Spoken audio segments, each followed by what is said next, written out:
โซนนี้พอดีแล้วพี่น้องเลยไปทำของ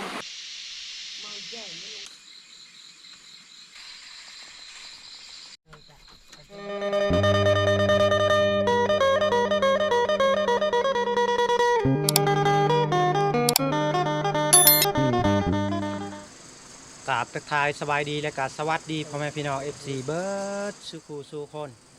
ใครที่เข้ามาเบิ่งมาชมสองของเฮาขอให้อยู่ดีมีแหงเด้อพ่อแม่พี่น้องเอ้ยสำหรับมื้อนี้เฮาก็สิลงนอนห้วย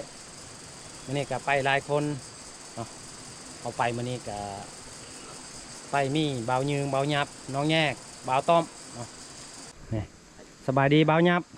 สบายดีสบายดีนี่บ่าวยืงน้องแยกสบายดีสบายดีสบายดีสบายดีสบายดี FC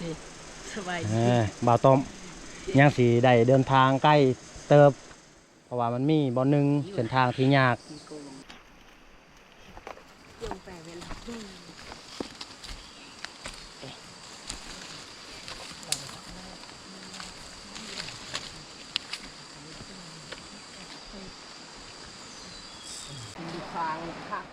ทีมงานเฮากำลังย่างเดินทางขึ้นเทิงนี่แหละ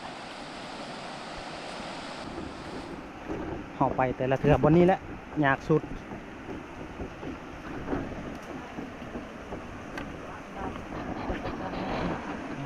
ต่อ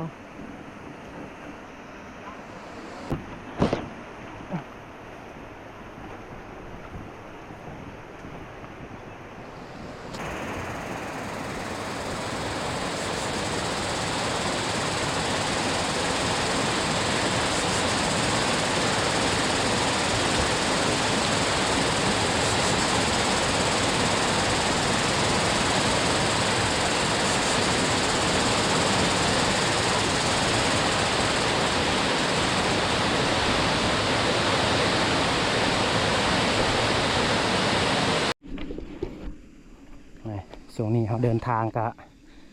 พอดีฮอดมงเฮาสีเฮ็ดที่พักนี่แหละเพราะว่าเฮาก็เคยมานอนสุดก่อน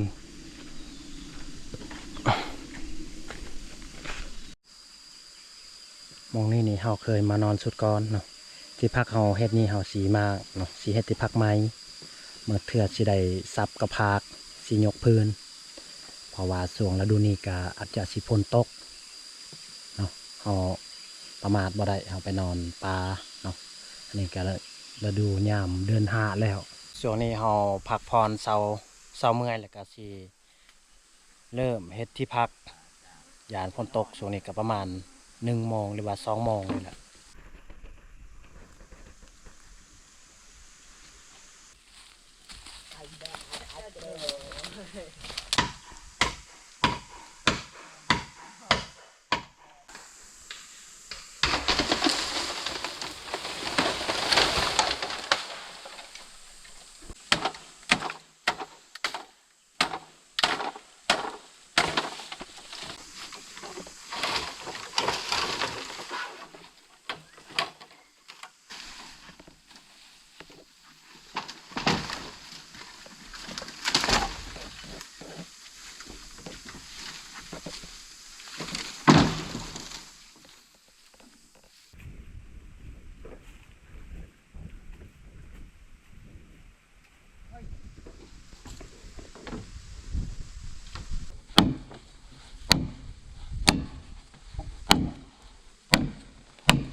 ตัวนี้เอาสิเฮ็ดเสาตัง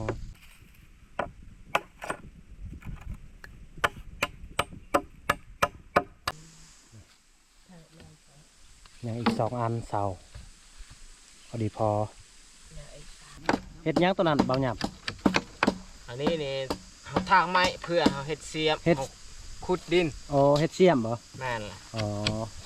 ขุดดินเขาจะฝังเสาแม่น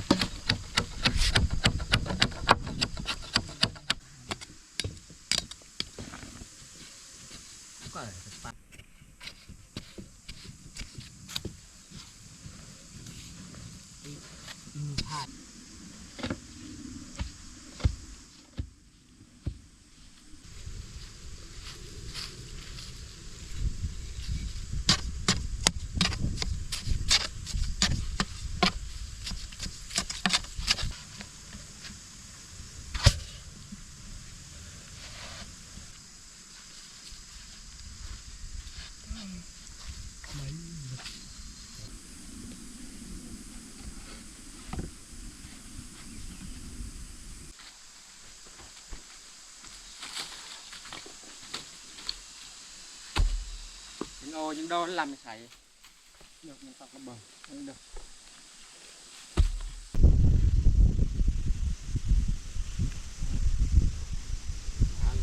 เล่นมันก็ได้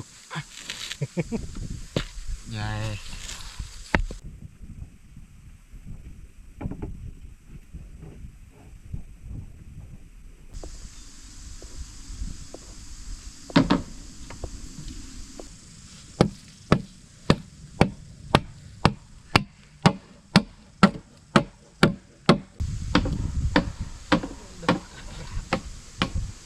ปรับขึ้นปัดเยี่ยม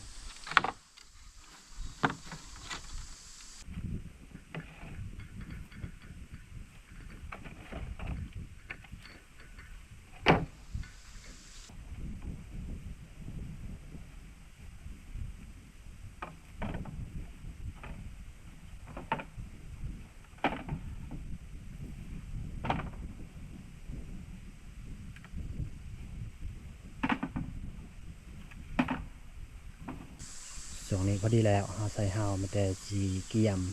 สับกระพากใส่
เอากระพากมาใส่พอดีแล้ว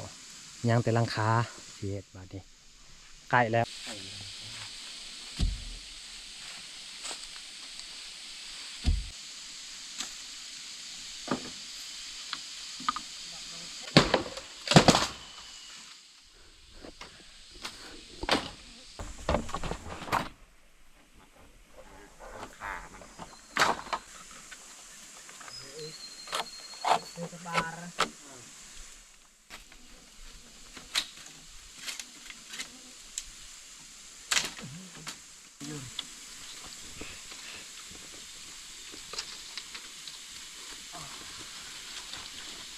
เล่าเด็กมันปลาตาให้ใช่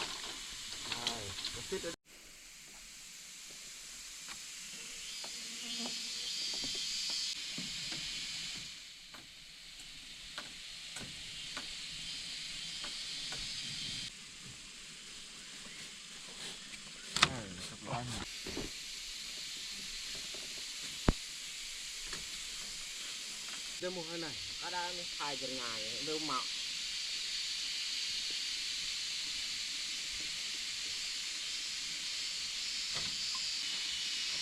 แล้วบ่หยับ แล้ว เรียบร้อยเนาะ เอาแต่สะบัดมาปกมาแล้วเลย คันปนตกนี่บ่หัวบ่ บอ นั้น ถ้าบัดบ่หัวกับบ่หัวแหละ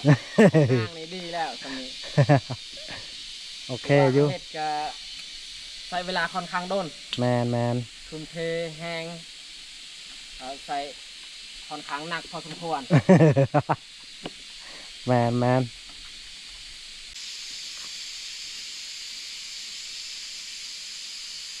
โดมันเก่า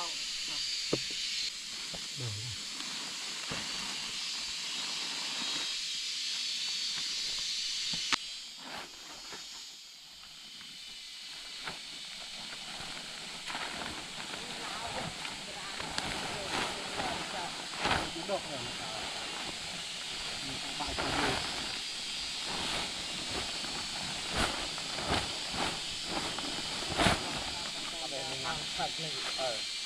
ปลาใบเลยเด็กตัวเดิม โอเคตรงๆเรียบร้อยพอดี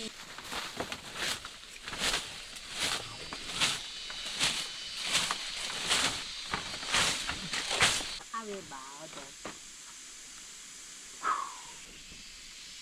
เอาเครื่องยังเอามาไว้อยึดเพิ่งเลย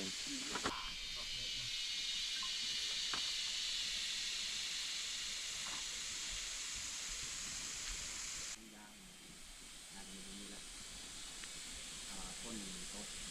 เอาปืนไฟแล้วข้างในข้างในตอนนี้มียันควันคือดิบไปเลย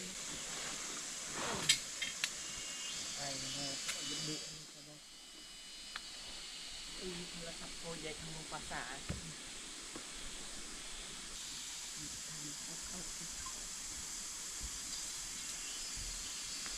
เดี๋ยวเราคุยติดตามกันในปากคำว่าคำว่า โซนนี้พอดีแล้วสำหรับพื้นไผ่เขาก็บ่ได้ดังอยู่นี่คันว่าพ่นโต๊ะเขามาดังอยู่นี่อันนี้เขาดังอยู่ทางลุ่มพุ่นแหละช่วงนี้ก็สีเกียมหุงเขาวหุงน้ำ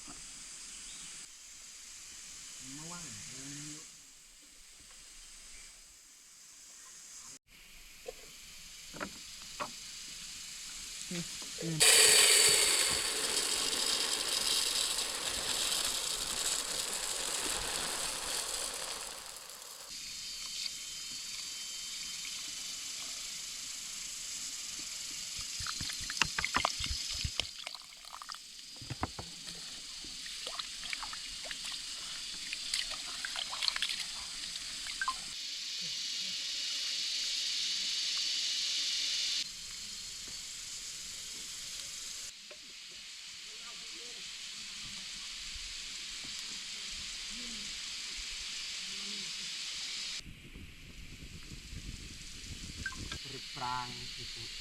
ขอสาบุญนาใจ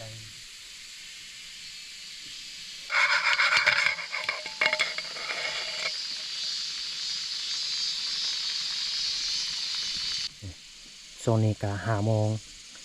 สีเกียมไปใส่มองหนึ่งของเฮา6 ดางของเพื่อนหยับ6คือกันบ่หยับ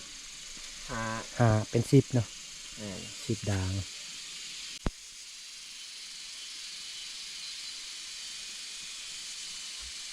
โอ้ยจัดดุนกันเบ้อพี่น้องเอ้ยนี่มาใส่กับแจกน้ำสูตรไก่เบาสูตรกองแม่นปลาเฮ็ดปลา5แบบนี้พอให้มากเลย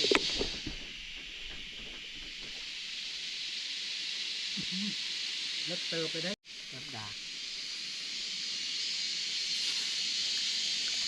ใส่น้ำไปแล้วมันจึงจับกันกับแมนโอเคหรือเปล่า ได้แล้ว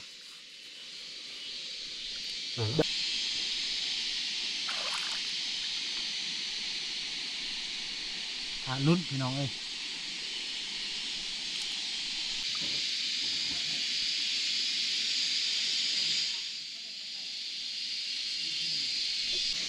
พอดีแล้วมาใส่มองวันนี้แหละรางสุดท้ายพอดีไก่จะคำช่วงนี้ก็ประมาณ6 โมงเมื่อกี้เขาใส่แต่ลุมขึ้นเทิงมานี่เลยตัวนี้ก็สีได้กลับมือเนาะถ้าสิคำจึงคอยไปเงียงเบิงกบเบิงเขียดนี่แหละ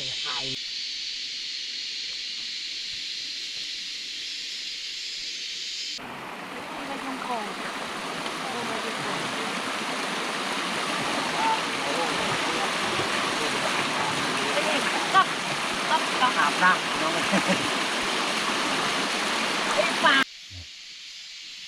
บรรยากาศใกล้จะค่ำแล้ว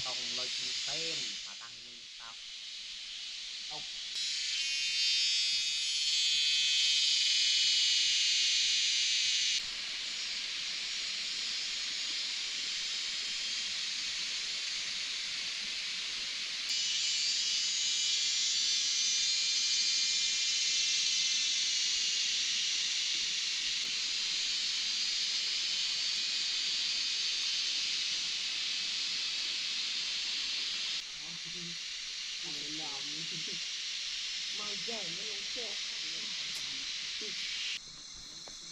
วงนี้ก็พอดีมืด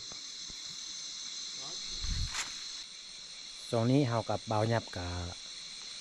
สีออกไปเยื่องบังกบบังเขียดนี่แหละคำมอได้ก็มาจากสิวาไม่แต่มือให้หากินแจวกินจุนี่แหละอยู่ที่พัก จะได้บ่าวยับกะได้อยู่บ่จากตัวหนึ่ง บูแล้วไปติดตามเบิ่งน้ำกัน ยังบอกบ่ได้ ไปเฮา ไป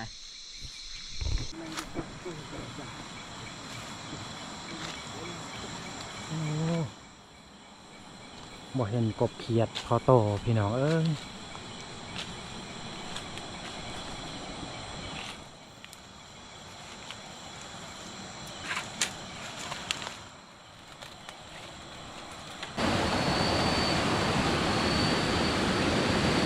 เขียดลังเขียว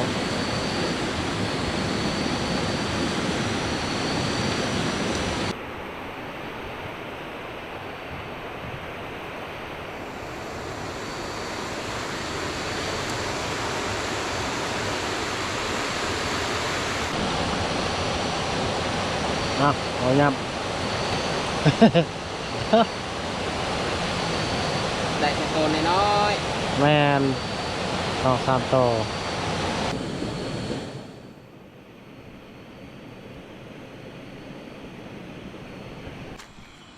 ส่วนเรา2 คนกับสิกลับเมื่อไม่ได้เขียดได้5-6 โตเขียดหน่อยเนี่ยแหละ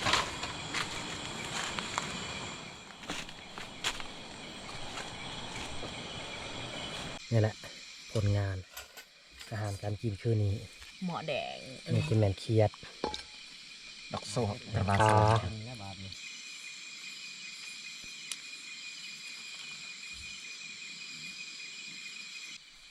แรกวันนี้ก็คือให้น้องแยก ผู้เป็นจัดการอาหารการกินซีมือคือกันอยู่ได้ ร่าวเด็ก อันปลาเพันกระหั่นไว้แล้วเนาะมีแต่เกียมต้มอันนี้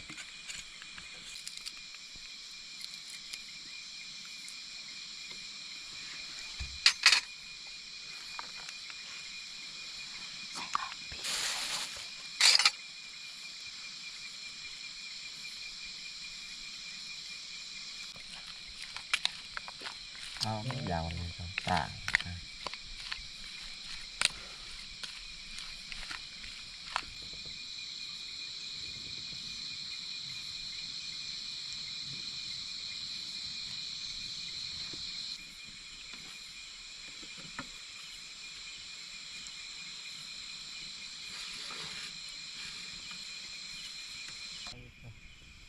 ดาบกระติแต้ม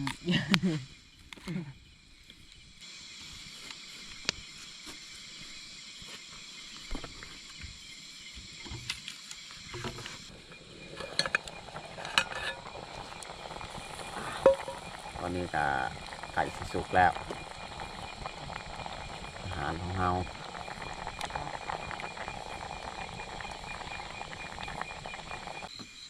นี่แหละอาหารการกินเฮาคืนนี้ทีมงานเฮาต้มปลาแล้วก็มีในเสียน ตอนนี้พวกเราทุกคนก็ได้มานั่งอยู่ทึ่งที่พักเอาไม่แต่เฮาสิลงมือกินข้าวแรงนะมาทุกคนซีมาทุกคนมากินข้าวแรง ข้าวแรงกัน มาพ่อแม่เอ้ยหายจีบ่ยืนจะทีจะถามหายบ่ เบายืงบ่เคยให้บ่เปลือกให้เลยนะ เบิ้งเอาหาย เพ ก็ ราะ ได้ ว่าปกติเบายืงกะบ่เคยให้แล้วก็บ่เคยเข้าป่าปันใดนะเรื่องนี้นะ เอาเดี๋ยวทีมทางปูญาตายายปูญาลูกสาวเด้อทำมาหากินขอให้โชคให้มัน มันมานมืออื่นไปยำมอง แมนมาพ่อแม่เอ้ย ลุย มา ลุยกินข้าวช่วง9 โมงอยากแห้งอะไร น้องแยกนี่กินข้าวเหนียวตอนเที่ยงมันเหลือ น้องแยกนี่มักกินข้าวเหนียว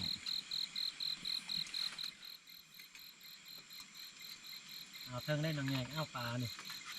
เอาน้องแงก ดอกไม้บนเสื่อมของเด็กเรืออันนี้เป็นต้นมันยกแรงกว่าใบเลย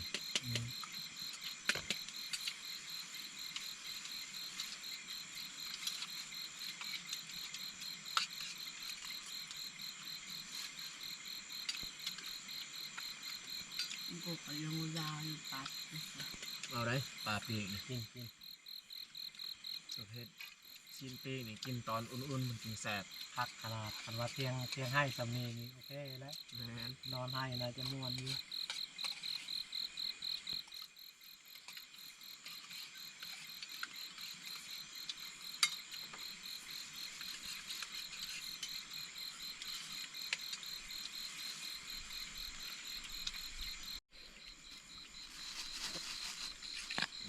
ดอกไข่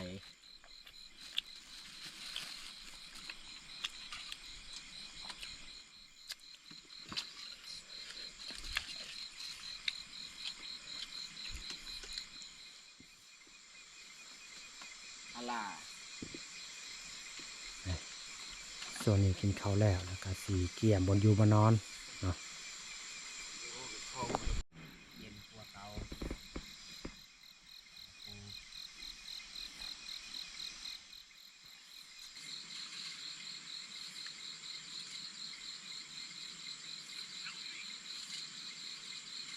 ไม่เว้นนักอะไรส่วนกับอาโกซีมาเตะ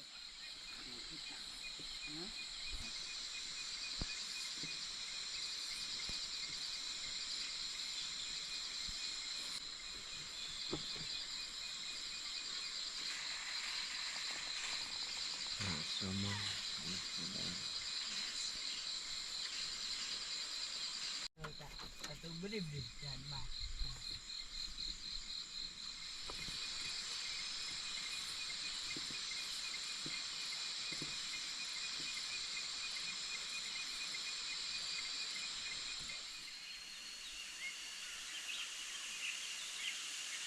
พอดีแจ้ง